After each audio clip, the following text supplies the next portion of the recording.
Live from New Delhi, you watching DDI Live, India's voice to the world. I'm Prasar Bharati. Coming up in the next 30 minutes.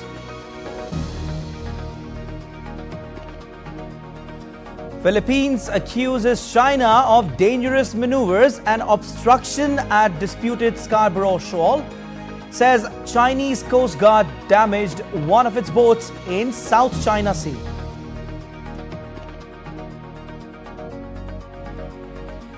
G7 energy ministers agree to end use of coal in power generation during the first half of the 2030s.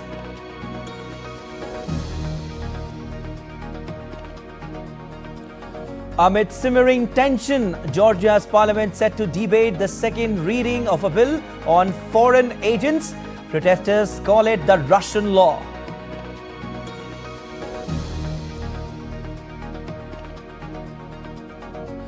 India squad for the T20 World Cup announced.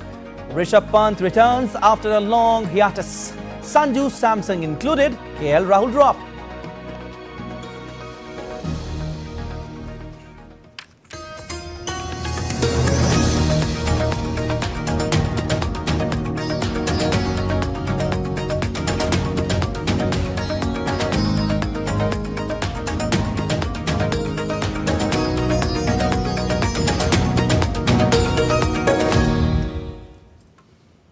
Energy ministers from the group of 7 wealthy nations agreed on Tuesday to end the use of coal in power generation during the first half of 2030s, according to an official communique.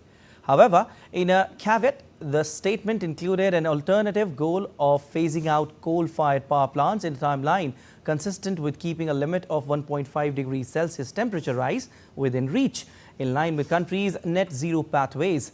The agreement on coal marks a significant step in the direction indicated last year by the COP28 United Nations Climate Summit to phase out fossil fuels, of which coal is the most polluting.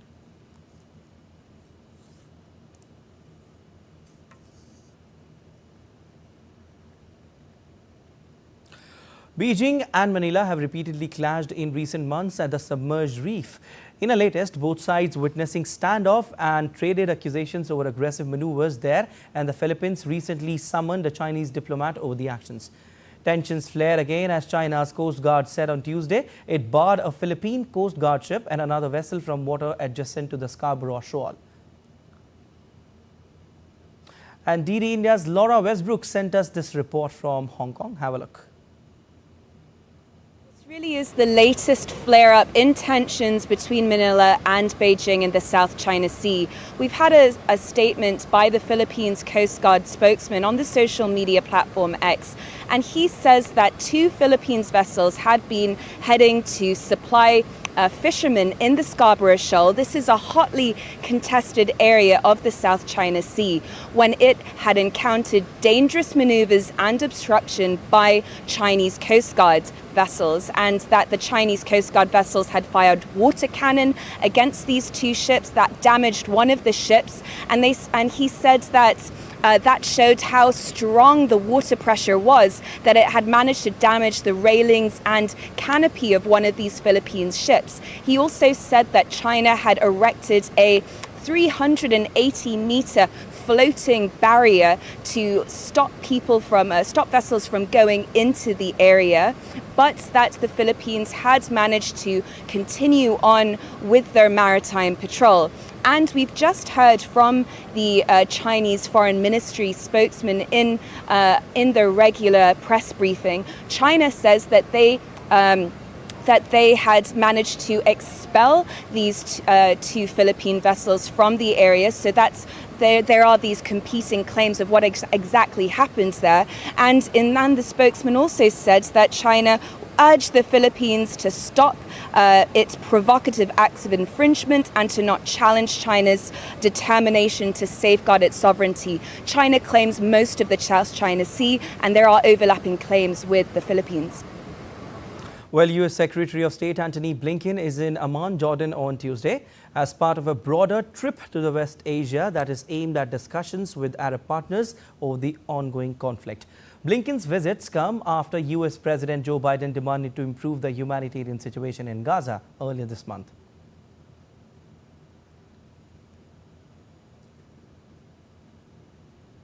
Meanwhile, US President Joe Biden has urged leaders from Qatar and Egypt to apply all efforts to secure the release of hostages held by Hamas. Joe Biden held a separate phone call with Egyptian President Abdel Fattah al-Sisi and Qatar's Emir Sheikh Tamim bin Hamad Al Thani. He also discussed the dangers of a military escalation in Rafah. Besides, the two presidents also stressed the necessity of working to prevent expansion of the conflict and reaffirmed the importance of a two-state solution as the means to achieve security and stability in the region. Well, amid talks on a ceasefire in Gaza progressing, French Foreign Minister Stéphane Séjourné met with his Israeli counterpart Israel Katz on Tuesday in Jerusalem. Séjourné earlier visited Lebanon and Saudi Arabia on Monday, where he met with ministers from Arab and Western countries.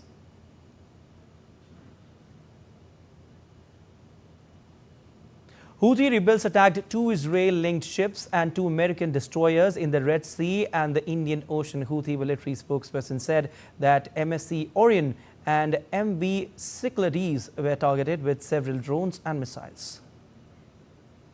With a number of drones. The military operations achieved their goals successfully.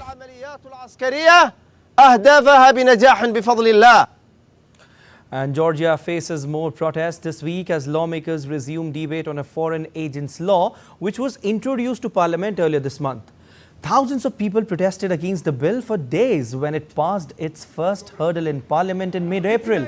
Since then, students have been protesting on a nightly basis, facing off against riot police.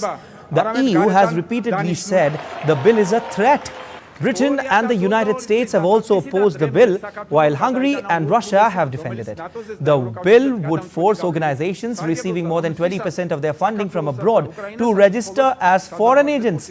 A parliamentary committee approved the bill's second reading on Monday in a tense hearing from which all opposition members were expelled. Parliament is expected to approve the second of three readings on Tuesday amid opposition protests. Meal delivery companies Deliveroo, Just Eat and Uber Eats are making extra security checks on their British riders to step up efforts to cut illegal working. UK's illegal migration minister Michael Tomlinson said that illegal working had put customers at risk, drove down wages and defrauded the taxpayer after he met the three companies on Monday. Also, 42% of riders stopped by an enforcement team in April 2023 were found to be working illegally. Deliveroo is the first to roll out new substitute registration feature, including right-to-work checks.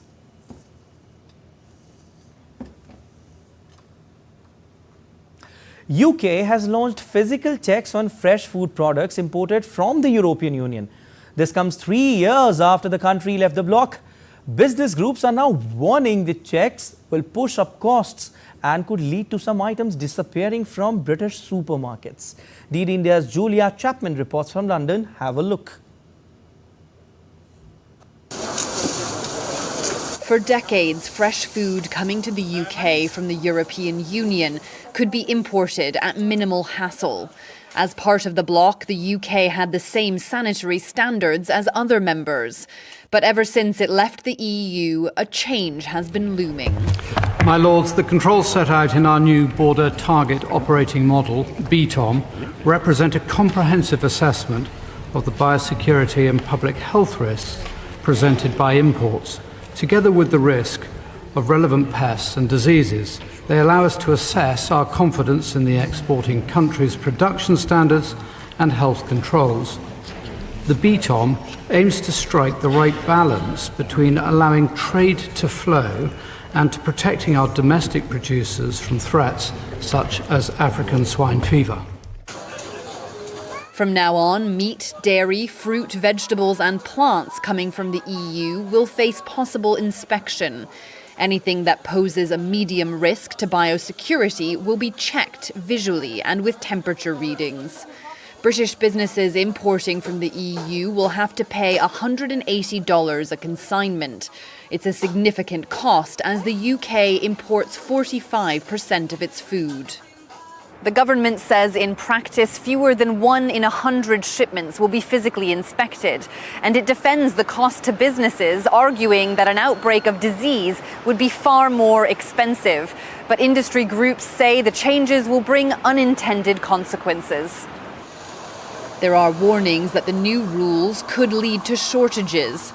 Some wholesalers are turning away from the UK market because of the added bureaucracy and cost. And a rainy spring has led farmers to expect poor harvests this year, making the country even more reliant on imports. Our concern is that this will disproportionately impact smaller operators, and we could see them withdraw from the market. That could subsequently reduce the choice that we have on shelves.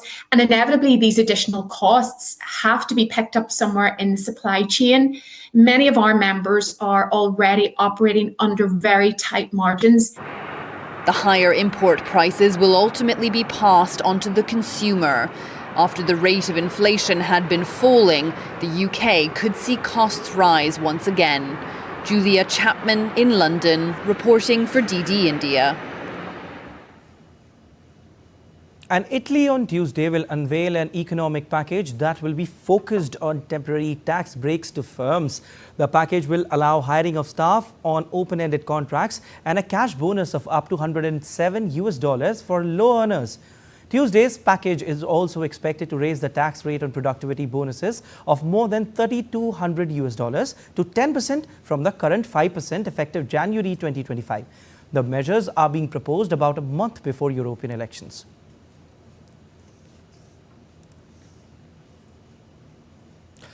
Well, Sri Lanka's cabinet has approved the plan to renovate the Kankesanturai port in the northern part of the island. The project will be executed with Indian financial assistance as a grant project. Recognizing the project's significance, India has pledged to bear the cost. The decision not only addresses the port's infrastructural needs, but also underscores the strength of bilateral cooperation between the two countries. The 16-acre port is located 104 kilometers from Karaikal Port in Puducherry, India. And let's have a look at what is happening around the world. Kenya's President William Ruto held a special cabinet meeting on Tuesday to assess the flood response situation after the heavy flooding caused widespread damage to the African nation. According to the Interior Ministry of Kenya, at least 91 people have been reported missing, for whom search operations are being conducted. The flash floods and mudslide also killed more than 40 people. The 10th edition of World Water Forum will be held in Bali from May 18 to 25th with the theme Water for Shared Prosperity. Indonesia has sent invitations to 193 member states of UNESCO. So far, more than 100 countries have confirmed their participation. Along with that, many international and regional organizations who deal in water issues in the region have been invited. Microsoft's chief Satya Nadella informed that Microsoft plans to invest $1.7 billion over the next 4 years in Indonesia. The investment will focus on expanding cloud services and artificial intelligence and building data centers. And still to come on this edition of DD India Live. Campaigning intensifies in India for the third and fourth phase polls of India's parliamentary elections. Admiral Dinesh K. Tripathi takes over as India's new Navy chief.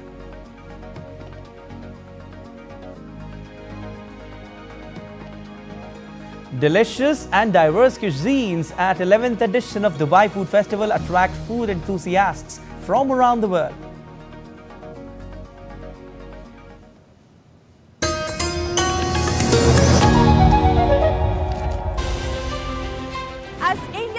In the world's largest election, we help you feel the pulse of the nation. I am Sakal Bhatt. I am Shubhendu Ghosh. This election season, join us on a journey of India. We are in Assam. This is the tea city of India. From down south, Tamil Nadu. Discover the colors of democracy. Gateway to northeast of India. Coastal state of Kerala. Watch Poll Pulse on DD India.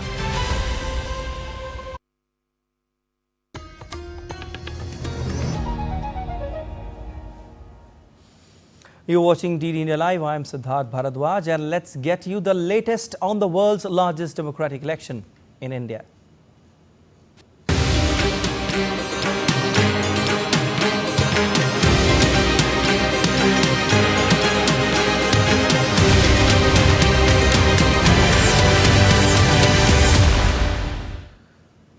Ahead of the third phase of Indian general elections, campaigning continues to gain steam on Tuesday. 93 seats, including 11 seats in Maharashtra, are going to polls on May 7th in the third phase. Prime Minister Narendra Modi addressed a public gathering in Maharashtra's Madha and Osmanabad.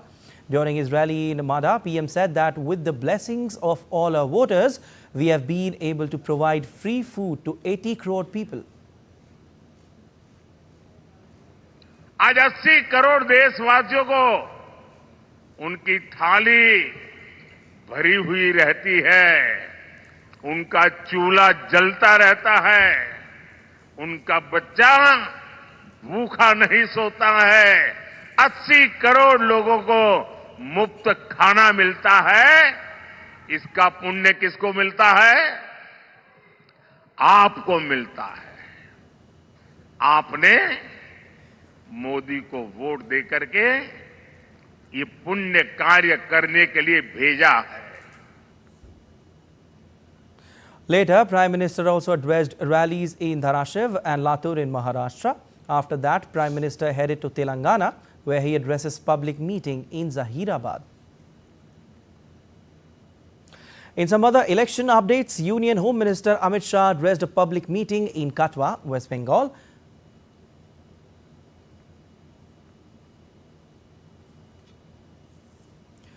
Defence Minister Rajnath Singh also addressed a public meeting in Madhya Pradesh's Khandwa and Barwani. BJP candidate from New Delhi Lok Sabha constituency, Basuri Swaraj, along with Union Minister Hardeep Singh Puri, filed her nomination. Odisha Chief Minister and BJD candidate from Hinjali, Naveen Patnaik, also filed his nomination papers. He is contesting the assembly elections from Kanta Banji and Hinjali assembly seats. While opposition Congress leader Rahul Gandhi addressed a public meeting in MP's Bhind. 8 seats in the state are going to polls in the third phase. During the rally, he said that this election is the fight of ideologies. ये चुनाव मामूली चुनाव नहीं है। इस चुनाव में दो विचारधाराओं की टक्कर है। एक तरफ कांग्रेस पार्टी, इंडिया गठबंधन, जो संविधान को बचाने की कोशिश कर रहा है। And Goa too goes to polls on May 7th as the region gears up for elections. Voters in Goa are torn between acknowledging development efforts and the pressing need for environmental conservation. Jessica Taneza has the details. Located on the Zwari River at Kottalam village, this cable-stayed bridge is one of the most complex bridges in the world that can withstand a load of 1,000 tons. Waterways below it is an important route for Marmagaon Port Trust and is considered a crucial link between North and South Goa. South Goa has become an important focus not just for the Congress party but also for the BJP. In the last 3 months, the Prime Minister has had 2 public rallies in South Goa. Voter concerns vary from infrastructure development to maintaining the ecology and also making sure that the less the environment is harmed, the better it is for the people of Goa. While the electorate faces a daunting task in selecting representatives who can effectively address their concerns, here in Madgaon, some voters are content with the development work and believe the government has been able to find a swift and equitable resolution. There are a few schemes in terms of for rural individuals, also households that they have given. At the same time, electricity, there are a few things like, the reduction of the, electricity bills, which I've seen in past 10 years, which has been given to the, to the voters of South Goa. Others say the elected representatives have to prioritize environmental conservation and remain committed to implementing sustainable solutions to combat pollution and other issues. Major concern being a Goan citizen for last 26 years is the tourism. I mean, we go to the beaches very often, but we don't see clean beaches, and there's dirt everywhere, parking facilities are not good, no security on the beach. BJP's first woman candidate in Goa poll history, entrepreneur and educationist Pallavi Dempo, is confident of securing a win and hopes to resolve these issues effectively. I would like to work on, especially here in South Goa, would be in the areas of education, women empowerment, skilling, agriculture, tourism, right? Because that's going to be my key areas that I would like to work on. The Congress is focusing on the failures in tackling rising unemployment, inflation, and dwindling land resources. Our lands are being sold. It's not that we despise anybody coming and staying here. But if this process goes on, the fear is in a few more years, a decade or 2 or 3 or 4 decades, this Goa will be another Bombay, another Mumbai, another Calcutta. And then who will come here? What for? If that old charm doesn't remain, it will be problematic. With more than 1 million voters in Goa, contest for these parliamentary seats is beyond political personalities and will be the testing ground for many policies that can balance economic development with environmental conservation. Jessica Taneja for DD India.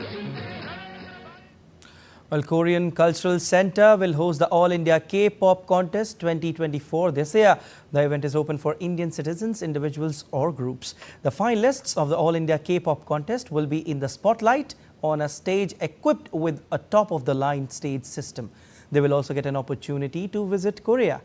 Korean Cultural Center will also further expand its support system to the secondary schools in India to ensure that more students in the country can learn Taekwondo and Korean language in 2024. This year, more than 3,000 students in 47 schools will get Taekwondo training by the trainers of Korean Cultural Center, Delhi.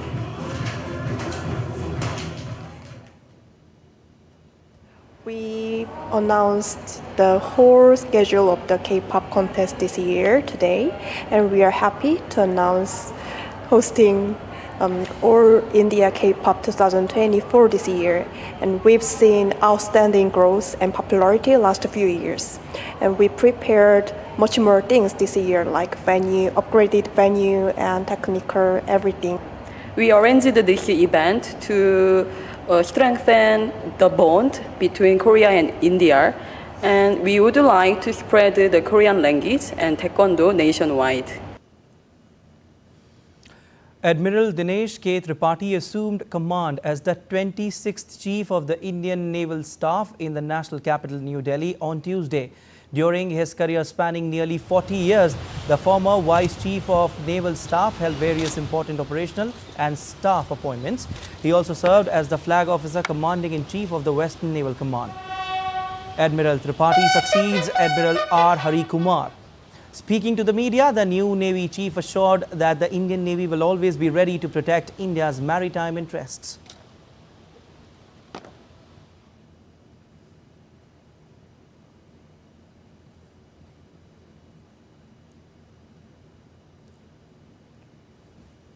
Over the years, our Navy has evolved into a combat-ready, cohesive, credible, and future-proof force.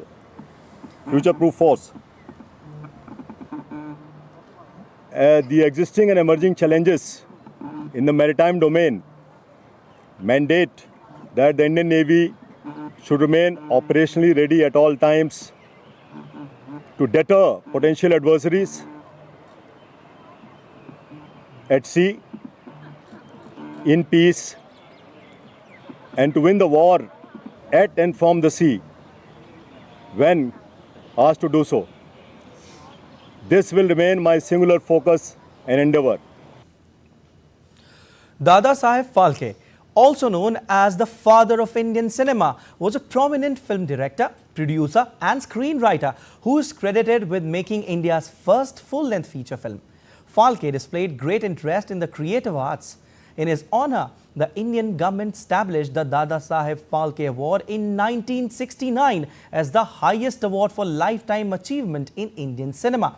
As we observe his birth anniversary, his contribution to Indian cinema remains unparalleled.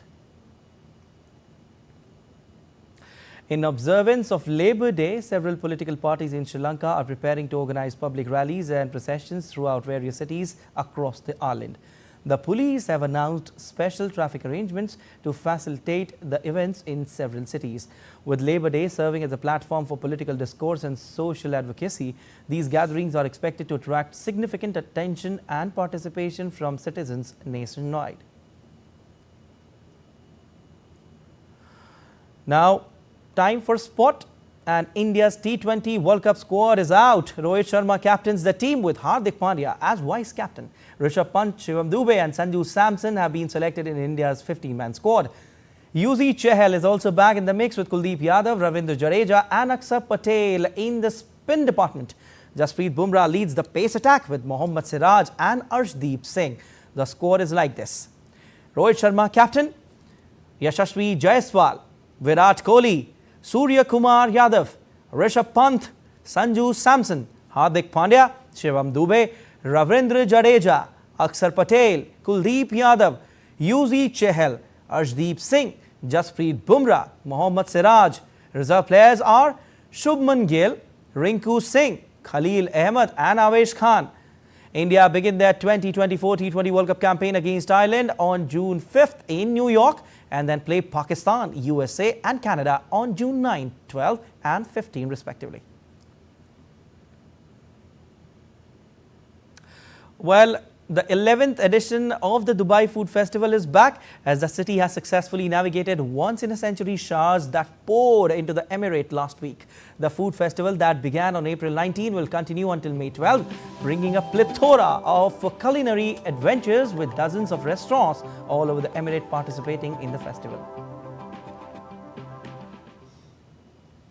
And that's all for this edition of DD India Live, but let us know your thoughts on the news of the day. For those on the go, you can get all the latest news and updates from India and across the world on the DD India mobile app. The app is available on both Android and iOS platforms. Scan the QR code on the screen to download now.